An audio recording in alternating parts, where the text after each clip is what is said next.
our institution has become sort of our engaging to the world to show what we intend to offer. And to you in particular, when we say that the government we want to do requires sacrifice of all of us, we must build a better Nigeria. Yes. That's the way it is today. Yes. Because a productive Nigeria. We want Nigeria where everyone and each of you will be proud to hold your green passport. Yes. Will be proud that if you have a problem, the Nigerian High Commission and Nigerian embassies will deal with it. Yes. A Nigeria where you are treated as a second-class citizen in the world. We belong to this world, and we will show that Nigeria is a great country. That is why I came to Chatham House. Yes. That is why I came to Chatham House.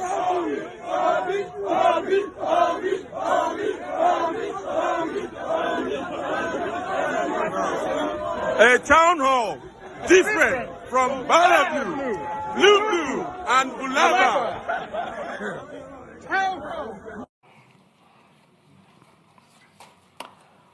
First question is, how do you deal with the legislators, considering that Labour Party is probably not in control of the legislative arm of the government? Quite frankly, I've been through this as a governor. When I was elected and sworn in as the governor, I have 30 House members, not from my party. In fact, nobody from my party was involved. As long as you are pursuing what is right, everybody will go with you, because the legislator is insecure in his place. He knows that his people are without job, and that's what he wants. He wants development. What else is he elected to do?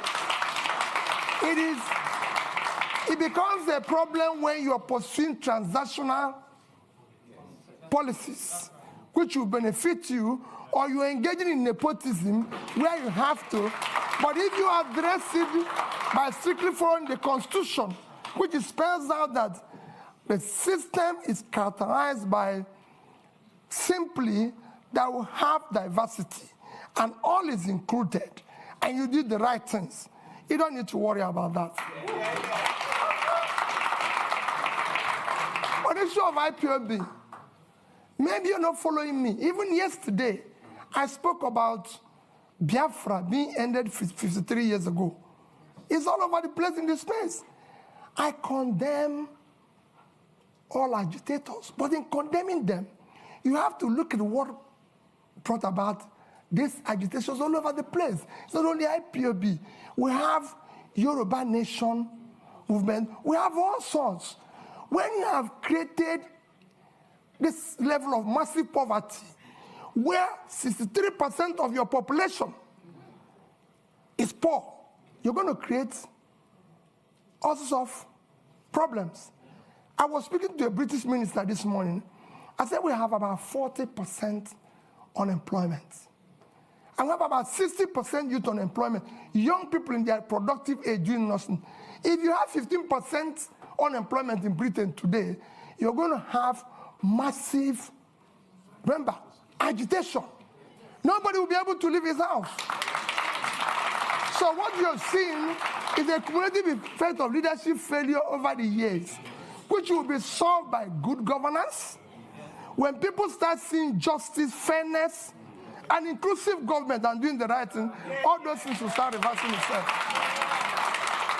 And that is what me and that is offering. I will talk and discuss with all agitators. There's nothing wrong in that. People agitate even in my house, and I talk with them.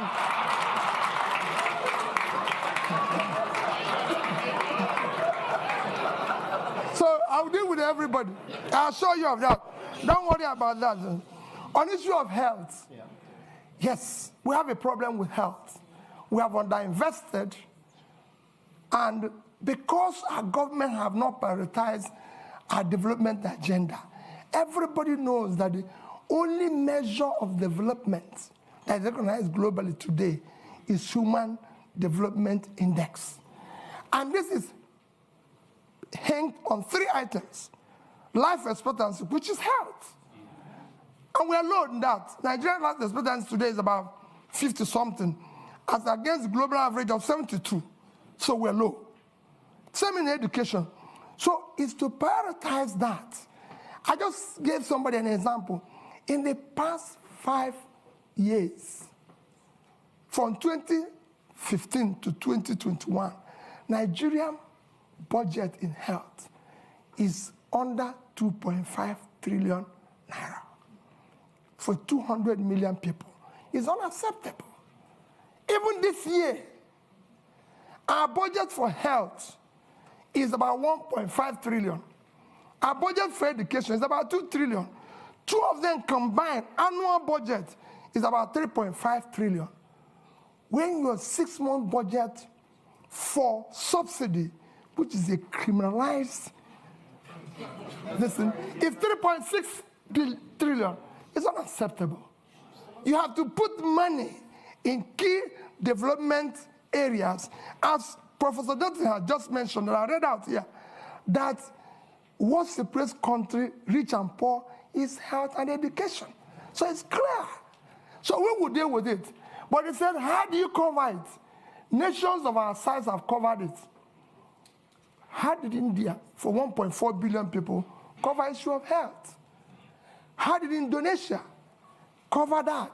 We have big nations that have done it well. If we don't know how to do it, we learn from them. There's nothing wrong in learning if you don't know how to do it.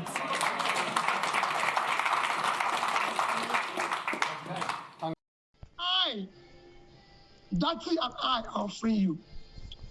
Let's have opportunity to build a better Nigeria. Thank you. Because we want to have upper capital formation to drive tomorrow. If I have opportunity in Nigeria, no matter what we do, we'll do the same thing. We must save for tomorrow.